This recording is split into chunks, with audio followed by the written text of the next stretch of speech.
په دې آیت کریمه کې څلور خبرې ذکر شوي. یو دا د الله فرمایي چې تاسو رجوع چې کوئ په هر وخت کې د شپې او د ورځې په هر عمل کې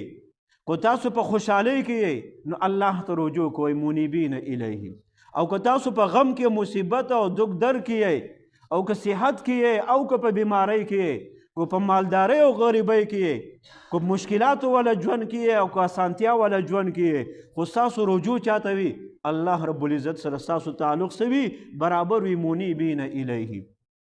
او دویم نمبر الله تعالی فرمایي واتقوه، په هر مقام باندې د الله نه یریږي، په هر ځای کې د الله یره په زړه کې ساتئ، هر یو عمل چې کوئ نه د الله یره په زړه کې ساتئ.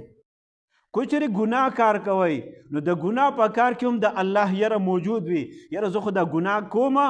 خو ما خو الله یې نه چې الله به راسره څه کړي، نو د ګناه کولو په وخت کې هم د الله یره په زړه کې موجود وي ځکه چې الله مایني. او که چېرې نیک عمل کې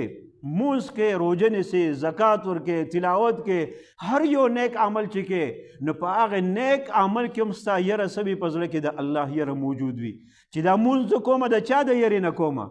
الله د یرې نه، زکات ورکوم د چا د یرې نه ورکوم د الله د یرې نه، روژه نیسم د چا د یرې نیسم د الله رب العزت د یرې نه. نو دویم نمبر عمل چې کوم دی هغه موږ له دا پکار دی چې موږ په هر قدم باندې په هر وخت کې او په هر حالت کې د الله نه یریږو. او دریم نمبر الله رب العزت چې ذکر کوي نو واقیم الصلاة مونځ قایموئ. نو موږ په هر وخت کې مونځ قایمونکي یو، د مانځه پابند جوړ شو، په خپله هم د مانځه پابند جوړ شو، نور مسلمانانو باندې هم محنت او کوشش کو چې هغه هم د مانځه پابند جوړ شي، په خپل اولاد باندې هم کوشش کو چې هغه هم د مانځه پابند جوړ شي، چې دا زما ستا عمل موجود وي. کو د شپې کو د ورځې خو چې موږ او تاسو مونځ کوونکي یو، کو په بازار کې کو په کور کې یو چې د مانځه پابند یو، کو په غر کې او پټي کې خو چې موږ د مانځه پابند یو، مونځ ضایع نشي، مونځ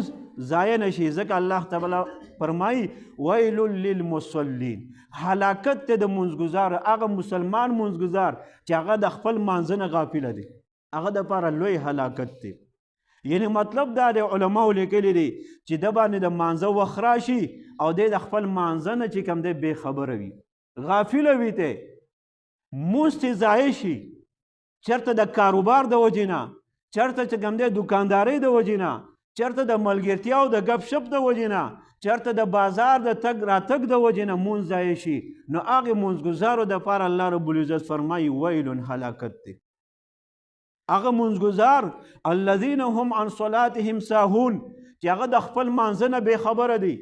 د مونځ وخت پرې راغی او دی ته بې خبره دی، ده ته پته مو نه لګېده چې په ما باندې د مانځه وخت راغلی دی، د هغه دپاره هلاکت دی. الله فرمایي هلاکت دی. اوس د هلاکت د دنیا هم دی او د آخرت هم دی، یوازې د دنیا نه دی او نه یوازې د آخرت دی، ځکه د دنیا هم هلاکت دی د دپاره او د آخرت هم دی. په دنیا کې هم د کارونه به وراني، په دنیا کې هم د ژوند چې کوم دی هغه د ضلالت او د تنګۍ به وي، اگر چې د سره مال دولت او جیداد ډیر وي لیکن دی به په هغې کې خوشحاله نه وي، د رزق به پراخه نه وي، د رزق کې برکت نه وي. او آخرت کې هلاکت چې کوم دی هغه دا دی چې په آخرت کې به دی د سره چې کله د مانځه حساب کتاب وشي نو د دغې مانځه د نه کولو د وجې نه په ده باندې به الله رب العزت په قبر کې لړمانان مسلط کړي، داسې لړمانان چې د یو لړم جسامت چې کوم دی هغه به د خچر او د اس عمري، هغه به چې دله یو ټک ورکړي د یو مانځه ضایع کولو په وجه باندې نو دی به د هغې د ټک ته وجې نه اویا لاسه په خپل قبر کې دننه چې کوم دی نه نوځي، دومره زورور هغه ټک او چې چل به یې د لړم. نن زموږ نه څومره مونځونه ضایع کېږي، موږ په دې سوچ کړی دی چې زموږ دنیا هم هلاکه شو برباده شو، آخرت هم زموږ برباد شو. نو دریم نمبر عمل چې کوم دی هغه زموږ او ستاسو دا دی چې موږ مونځ قایموو. او څلورم نمبر عمل په آیت کریمه کې چې ذکر شوی دی نو ولا تکونو من المشرکین، چې موږ شرک کوونکي نه یو الله سره، نه په ذات کې او نه په صفاتو کې. نو عزتمندو دا چې کوم دی زموږ او ستاسو ژوند موږ او تاسو له الله راکړی دی، په دې ژوند کې موږ کوشش کو، مشران کوشش کو چې د مانځه پابند، خپل بچي نور هېڅ هم نه، تعلیم دې هم نه، هېڅ دې هم نه، دنیا دې هم نه، غریبي دی، خو چې بچې موږ مونځګزاره جوړ کړو بس دا ډېر لوی دولت. بچی زما ستاسو وي مونځ ګزاره وي. هغه کو ځوان بچی دی که وړوکی دی خو چې هغه مونځ ګزاره وي اگر چې د 15 کالو ولې نه دی د 3